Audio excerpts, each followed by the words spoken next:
I was offered $5,000 for a video, but this was when I was like 19. I was like, double it, and I'll walk outside and I'll give it to a homeless person. And they're like, no, you won't. And I was like, double it. And I was like pacing around my neighborhood for 3 hours convincing this guy, like on the phone, just double the money. I promise the video will go viral and I'll give it to homeless person. I was like, $10,000 just looks better in a title. It'll get more views. I promise your app will do better. A lot of times people, oh boy, it's like they think their videos are better than they are, honestly.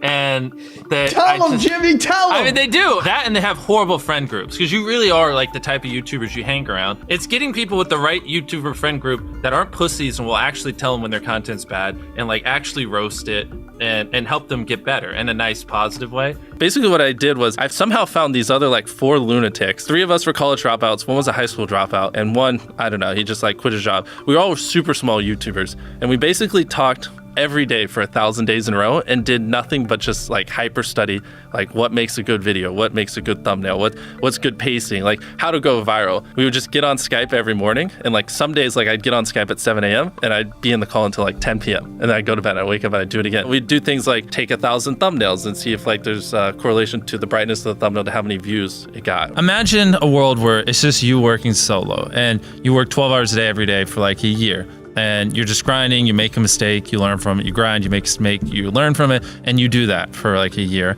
And then imagine a different world where you have 4 friends who are also equally grinding in something similar. Friend number 1 makes a mistake on Friday, he teaches the other 4 people. Friend number 2 makes a mistake the next week, teaches everyone. And then like you're all learning from each other's mistakes. You're all constantly studying 24/7 and downloading each other. Like after a year, you're like 2 years ahead of the guy who was just solo. Do you frequently go that far out of your way to capture the thumbnail? Yeah, I mean, of course, everyone should. If people don't click, they don't watch. So you want to give them something to click. Something a lot of people forget is like unsuggested on phones, thumbnails are really fucking small. So like people are editing thumbnails full blown on their computer, and when you shrink it down, you can't see. We try to all around be above the rest. Anyone can clickbait, but you do actually like deliver on it. We say we put 100 million Orbeez in the backyard, we put 100 million Orbeez in the backyard. Your title and thumbnail set expectations. Like what you're saying is like, I like bananas. And what you need is bananas are the best goddamn food on the planet. Like that's the type of opinion you need. Like you need something like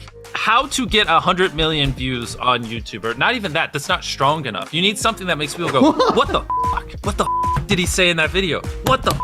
I need to know. At the very beginning of the video, to minimize drop-off, you want to assure them that those expectations are being met. If you're putting 1 million Orbeez in a pool, don't start the video with you shopping for, you know, your mom's birthday present. At the beginning of the video, just say, this is 100 million Orbeez. We're gonna fill this pool and this entire backyard with them. Match the expectations, and then you want to exceed them. So you want to assure people that what they clicked on is what they're getting, and then blow their mind and be like, but you're also getting even more. Anytime you say the word algorithm, just replace it with audience. The algorithm didn't like that video? No, the audience didn't like that video. If I wasn't retaining a viewer, just would it make sense for you to promote it? Why would you promote a 10-minute video that people watch on average a minute and a half? I mean, every video, even the stupid ones, I learned something, you know, and that's something I try to make a very big point of, is like, no matter how bad we mess up, like we sometimes have videos that have horrible retention. It's just like, as long as you learn from it, it's not the end of the world. Every YouTuber says it. It's like no one will ever be able to replicate my style. I gotta edit it, but newsflash, someone can. It's actually not as difficult as you think. It was good that I got a really strong foundation on how YouTube works and how the style of videos I wanted and everything before I scaled up the team, if that makes any sense. I just want to make sure that's clear, because I've seen people try to build the team without foundation and knowing how to do well. I know that if we film this video, it will do well, just because I've spent a decade of my life hyper obsessing over YouTube and I have a good pulse on it. But if you didn't have that, then you wouldn't know. Like you wouldn't be able to spend $4 million on a Squid Game, because you might lose $2 million and then you can't pay your people. But of course, yeah, if I didn't have these people, I couldn't do half the stuff I do. For the last like 8 or 9 years, like every dollar I've made, I just spent it the next month on content. And I just did that every single month, and it just kept getting bigger and bigger, and here we are. Since I was 13, there probably hasn't been a single hour that's gone by that I've been awake where I haven't thought about YouTube. Like, I'm just focused on making the best videos possible, period. I don't care about making money. I don't care about time. I don't care about anything. I just want to make the best videos on the planet. Literally all the algorithm does is reflect what the people want to a T. And if you deny that, you just make terrible videos and are trying to find a scapegoat. We do our videos in other languages as well. If you Google it, it's like only whatever, less than 10% of the world speaks English. So 90% of the world can't even enjoy your content. And when I realized that, I was like, wait a minute, 90% of the world can't even watch this stuff. Like, we just started doing this like 6 months ago, and it's crazy like how viral some of these videos Wow, are going. 51 million. In Spanish, the guy who does my dubs is the same guy who dubbed Spider-Man. We managed to convince him. So a lot of those comments are like, why does he sound like Spider-Man? Or is MrBeast Spider-Man? To me, what's important is click-through rate, getting people to click on your video, and then average view duration, average view percentage, or just relative retention, and having them watch it. A lot of creators think click-through rate is just like the title and thumbnail and did they click it, but a lot of it too is did they enjoy your last video? Because if someone watches a video of yours and they loved it, you can bet the next time you're recommended, their chance of clicking is a lot higher. Sometimes we're filming for 3 or 4 days, like 10 hours a day, 30, 40 hours of filming plus months of setup, whereas most creators probably film for a couple hours and set up for a day. Outside of just filming, we brainstorm video ideas, relentlessly, hours every day. By always doing all those things, it just distinctively sets it so far apart that it's basically, in my head, it's like, why would you not watch it? Viewers aren't stupid. They can tell when you half ASS, I don't know if I'm allowed to curse, a video, or if you really put in effort. And if they can tell you're putting in a lot of effort, they're gonna be more likely to click on future videos. And that snowballs. And because once you build that trust, they get to a point where it doesn't matter what you upload. They just know it's high effort and they just know it's great. And they're just conditioned just to watch because you have a good track record. And so with filming, it's just trying to make sure we're doing everything we can, no matter how expensive it is, no matter how much time it takes, to make the best video possible. A lot of people, if they gave away 100 grand, they would make a huge deal about it. But sometimes we're just like, yeah, here's 100 grand. Thanks for watching, bye. Doing it that way makes it more fun and just more interesting. So I like to keep a little bit of it mysterious because I think that's what people enjoy. A lot of people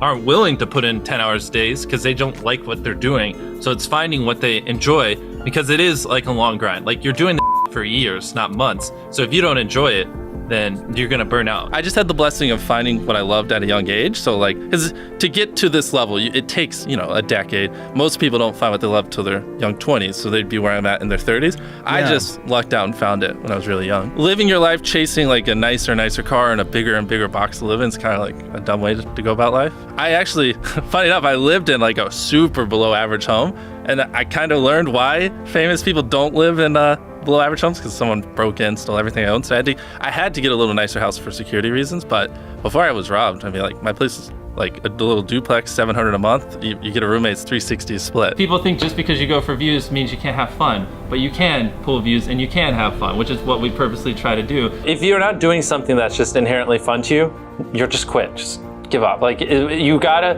at least semi-enjoy what you're doing, or you're gonna quit long before it gets to the point where it brings in money or whatever else could be driving you. So find what you love, and then I would just hyper obsess. Make sure no one doing what you're doing is doing it better. Make sure the videos are as good as possible. You can be motivated by more than one thing. I'm motivated because I want to support my mom and my family. I'm motivated because I want to employ my friends and help them. I'm motivated because I want to help other people. I'm motivated because I want to be a YouTuber. I feel like that's another misconception. You can have lots of things that drive you. Absolutely. Yeah. Absolutely. So there's just tons of stuff that drive me.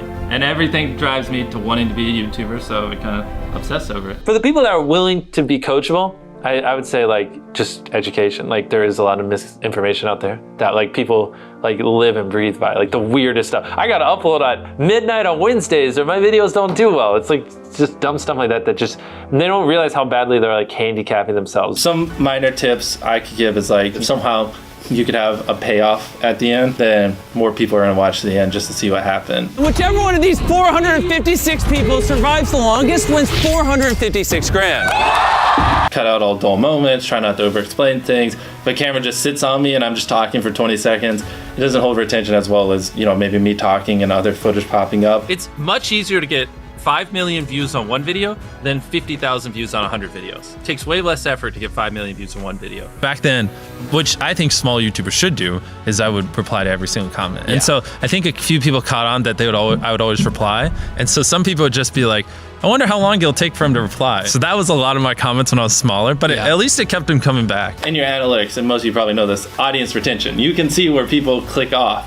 Just literally go through your last 50 videos, write down where everyone clicked off, and then just don't do those things again. But wait a minute, Mr. Beast. What if I don't know how to actually improve my average view duration? How do I know where to start? What if I'm just a noob? Well, in order to better retain your viewers, it's first helpful to have a really deep understanding of how they experience YouTube, to put yourself in their shoes. And in this video, I explain 5 simple steps that will help you do just that. Check it out.